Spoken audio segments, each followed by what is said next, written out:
मेरे भाई मोदी जी जब 2014 में प्रधानमंत्री बने तो जर्मनी से इंजीनियर को बुलाए थे गंगा को साफ करने के लिए। क्योंकि आपको पता है नमामि गंगे जैसा प्रोजेक्ट शुरू किया गया, लेकिन वो इंजीनियर आया, देखा, समझा और छोड़ करके भाग गया कि भाई हमसे गंगा साफ नहीं होगा। और हम आपको इस वीडियो में बताएंगे कि एक्चुअल में जो इंजीनियर है वो जर्मनी का था। और जर्मनी की ना सबसे प्रसिद्ध नदी, सबसे लंबी नदी में से एक है राइन नदी। तो मेरे भाई आज हम आपको राइन नदी का कहानी बताएंगे कि राइन नदी जो है बेसिकली जर्मनी ही नहीं यूरोप की लाइफलाइन है। और यह नदी जो है 1970 के दशक में काफी गंदी नदी हुआ करती थी। 1970 से 1990 में सरकार ने कई एक बिलियन यूरो खर्च करके इस नदी को साफ किया और वहीं के इंजीनियर को हमारे प्रधानमंत्री जी भारत में बुलाए कि भाई हमारे गंगा नदी को साफ करो। लेकिन वो यहाँ के लोगों के मानसिकता को देख करके कि कुछ भी हुआ पूजा पाठ का जो सामान ले जाके गंगा में फेंक दो, नाला का पानी निकल रहा है गंगा में डाल दो, घर का जितना भी सीवेज वेस्ट है सबको गंगा में डाल दो। भाई तो गंगा गंदा होगा ना। तो आइए हम थोड़ा सा आपको राइन नदी के बारे में बताते हैं। मेरे भाई यह नदी ना 1230 किलोमीटर लंबा है और इतना साफ नदी है कि अगर आप 1 रुपए का सिक्का भी उस नदी में फेंकोगे ना तो वो भी मेरे भाई मिल जाएगा, दिखाई दे देगा। ठीक है, इतना साफ है। लेकिन एक जमाने में 1970 के समय में यह बहुत गंदा नदी हुआ करता था। मेरे भाई यह नदी जो है ना, आप देखो स्विट्जरलैंड जगह है, ठीक है। अब स्विट्जरलैंड में एक पर्वत है, नाम है अल्पास। तो इसी पर्वत से राइन नदी बेसिकली निकलती है मेरे भाई।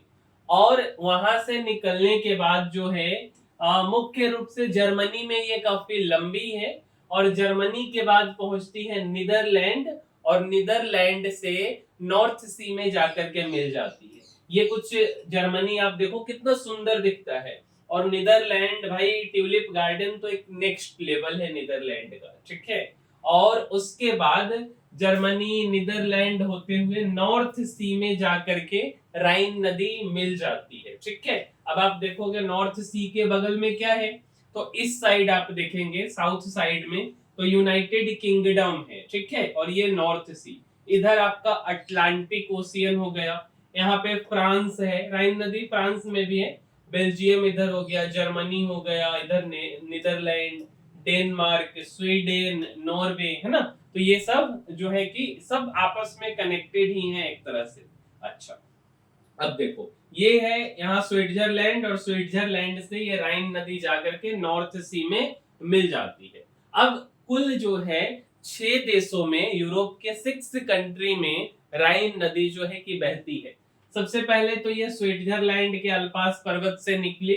स्विट्जरलैंड के बाद ये चली जाती है लिंकटेस्टाइन में, लिंकटेस्टाइन से ऑस्ट्रिया में, ऑस्ट्रिया से फिर जर्मनी में भी है, जर्मनी के बाद फिर फ्रांस में, और फ्रांस के बाद नीदरलैंड, और नीदरलैंड के बाद नॉर्थ सी में चली जाती है। अब देखिए जर्मनी में ना राइन नदी दक्षिण से उत्तर की ओर बहती है और जर्मनी को फ्रांस और स्विट्जरलैंड से जोड़ती भी है राइन नदी और अलग भी करती है राइन नदी। जर्मनी के बहुत सारे शहर हैं जो कि बसे हुए हैं राइन नदी के किनारे, जैसे कि बॉन हो गया, कोलोगनी हो गया, उसके बाद ड्यूसेलडॉर्फ हो गया, कोवलेंज हो गया, मेंज हो गया, मैनहीम हो गया, बिंजेन हो गया। तो ये सब शहर है, काफी नामी शहर है जो राइन नदी के किनारे पे बसे हुए। और राइन नदी ना वहां के मुख्य जो बेसिकली वाटर मार्ग है उसमें से एक है।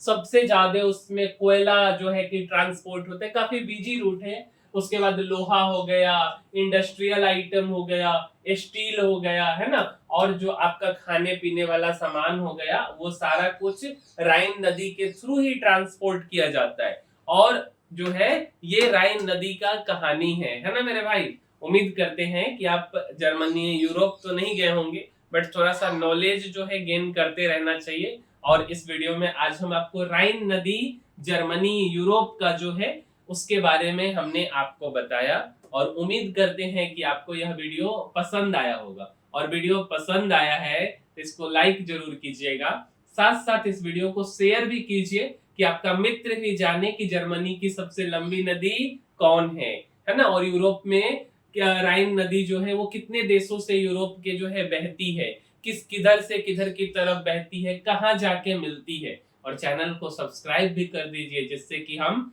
रेगुलर आपके लिए कुछ नया सीखने वाला वीडियो लेकर के आए। मिलते हैं हम किसी अगले वीडियो में। इस वीडियो में इतना ही, तब तक के लिए धन्यवाद।